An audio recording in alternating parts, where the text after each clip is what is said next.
This will make you masters of influence. Your logic and my logic clash. Can we have two different logics? Can I say it totally makes sense to spend your life savings on a program if it's going to make you a skill? And you could say, bro, that's the dumbest shit I've ever heard. You should always have some form of money, right? We could have different opinions about things. I could say, dude, I think it's awesome. You should be single. Being single is a very important attribute in your 20s to focus on your goals. Sean might be like, I disagree, because if I think you have a woman who loves you, you'll work harder. I'm just giving an example, right? Logic could disagree, correct? When you're weighing emotion and logic, which one can you always rely on to understand the person? Emotion. And if you can find out what they're feeling, then you're already an expert in how they're thinking, right? Because you spent your whole life in the same emotions they're feeling. All of us have. Emotion is the secret back passageway into their mind, not their thinking. And salespeople that are traditional, what they do is they wrestle with people's thought process. That's what makes it pushy. They keep trying to convince them to change their belief, like how they're thinking about it. They disagree with them. They get them to strong on, like, agree. I'm not saying we never do this. Sometimes when we have enough rapport, we have the authority, we go, you should be thinking this way. But the way I am doing things that you watch, like, how do you do that? It's an intuitive ability because I'm sitting in my emotions with them. So when you're scared, which is 95% of prospects in the on call, the other 5% are just like, it's really uncertainty scared too, by the way. That's also fair. Now, 5% could be like they're angry or sad about something that's happened. But 95% of the time, a sale is based on these kind of sales is based on fear. Fear shows up in different logical ways. Uncertainty, insecurity, lack of trust, doubt,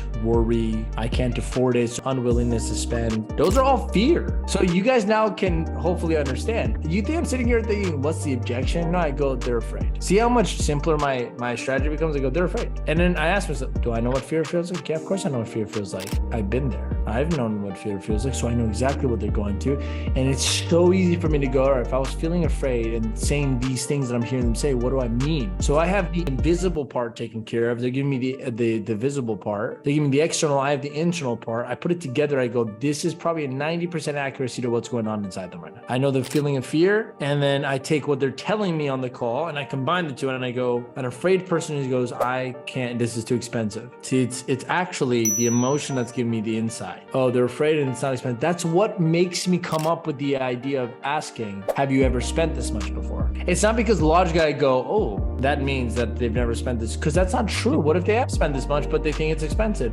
So see, the logic and you can't rely on the logic of this. But I'm like, if someone's afraid and they're saying it's expensive, then it's because they're probably doing something they've never done. You see how I just gave you essentially the scientific process to how intuition works inside you. I am connecting to the emotional state you're in, not the logical thinking. Then the logic completely can malleably transform. If a person, for example, is not afraid, I'm not feeling fear from them because I'm like, I'm kind of feeling like they're egotistic in a sense, like overly confident. And they go, that's too much money. See, now I won't be like, have you ever spent this much? Because bro, it's obvious. The feeling state I'm feeling from them is they're overly confident. That's not about fear. It's like they're egotistic, meaning they're very like self-assured. Then them saying it's a lot of money, it would offend them if I said, have you spent this much? I'll be like, oh, you probably spent this much before. My response is going to be different. You probably spent a lot before. What do you think makes it worth the money you spent? Completely different response, because I go, look, they're not in fear. They're operating out of ego or like authority. Like they're like, yeah, I know this shit. Like I'm never afraid when I'm making decisions ever. So like if anyone threw that at me, I'm like, bro, stop. That's not even, you're not even listening to me. But what am I really saying? You're not understanding me. Understanding is in the feeling. Understanding is not in the understanding here. It's in here. So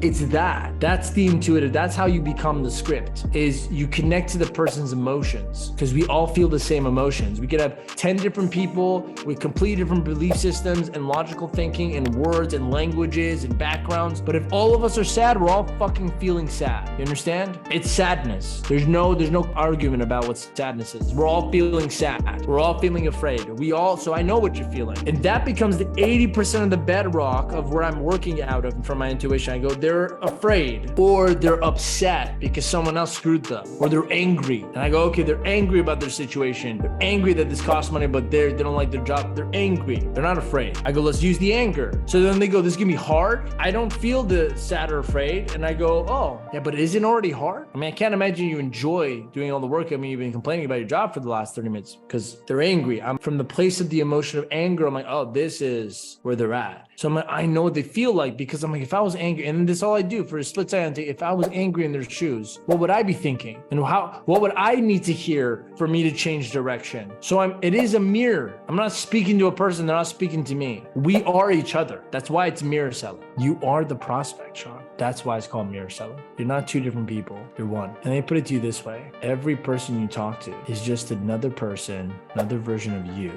at a different point in their life. You get the younger version of you showing up and the fear of uncertainty and the unknown. You get the older versions of you showing up and the baggage of all the bad mistakes they've made. You get the version of you that's maybe just like you and has the ego that they know what they're doing. They're all just versions of you, and you're learning how to cooperate with all of them. In that way, every sale you make, every prospect you speak to, you develop a deeper understanding about yourself and in turn about humanity. Influence is the only skill that you're ultimately ever learning. If it's not an internal skill you're learning to influence your own abilities, it's an external skill you're learning to influence other people's behaviors and actions. I'm teaching you the only power you have. The only power God gave you is to make choice. Nothing else you control. So the only skill that influences the choices you make is influence itself, persuasion, which is what you're learning, by the way. It's persuasion. Persuasion is the ability to help other people see things differently. By in turn doing that, you influence them in their thinking. Influence is the macro version, persuasion is the micro. Persuasion is when I give you an analogy and you go, that makes sense. I can't think of that differently now. Influence is they now decide to be different because of that interaction with you. Everything you're doing is persuasion, influence.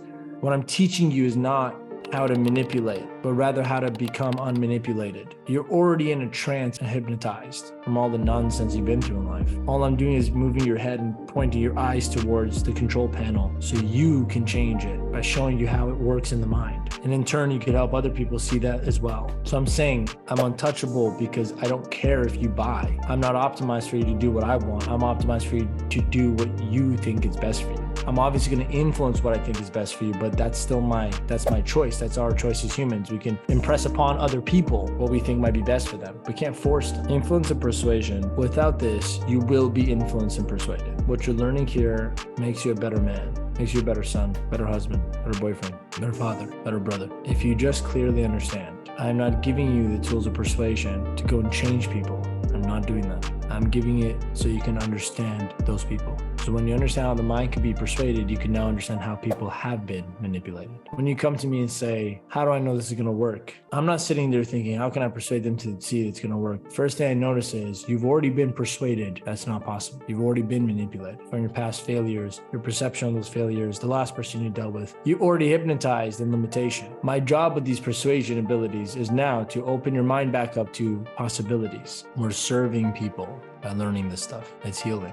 And healing isn't in logic. Healing is in feeling. Persuasion is just the language of the mind. Feeling is the language of the heart. You want to make a transaction, you just learn to persuade. You can probably get anyone to do anything with their own consent because it'll be their idea. That's the point of persuasion. But if that's just for transactions, if you want a transformation, you need to learn to feel. You need to learn how to connect to a person's feelings. Then you help them heal. They walk away not just making a decision to work with you or make a decision to do something with you. They walk away transformed as a human being because they go, the interaction with you has made me let go of things that I've been living by. If you have a best friend, a girl best friend coming to you, they're convinced every guy is terrible because one guy hurt the person. See, they're already persuaded. They've already been manipulated. Their relationships don't work because of one guy. It's not manipulation to make her believe in love again. It's not manipulation. I'm using the same tool, persuasion, untangle the limitations in her mind. But if I just persuade her, it'll be transactional, meaning I just get her to go on another date. Hey, don't worry. It's just one dude. Makes sense, right? Just one guy out of 8 billion other.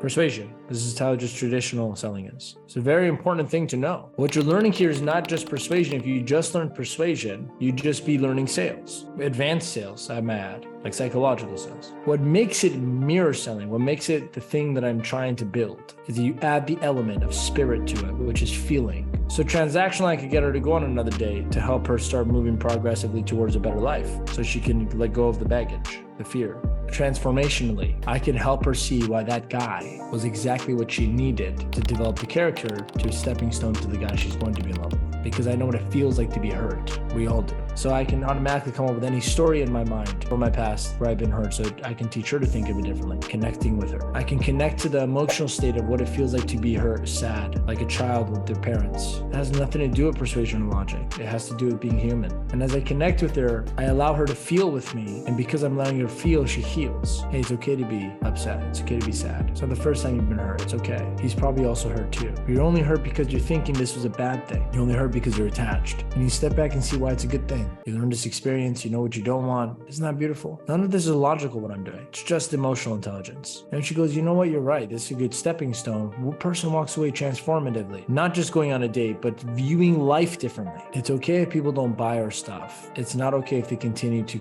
on in their life with no change in their viewpoints. And you didn't do them any service.